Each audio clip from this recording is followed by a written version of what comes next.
Hello everyone and welcome to our channel Think Big Digital. In today's video, I'm going to show you how to add Spotify in Notion.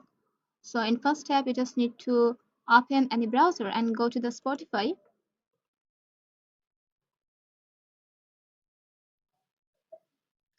And from the Spotify, you just need to select the playlist, album or song that you want to add in your Notion.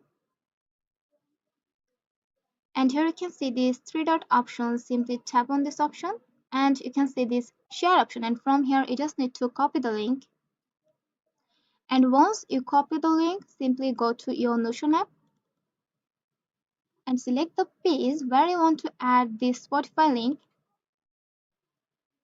and simply paste the link in here and embed the link. And that's it, you are done. As you can see, our Spotify song list is already added in our Notion pages, and you can always listen your favorite musics from here. And you can always add once more, or how many you want, you can always add in here.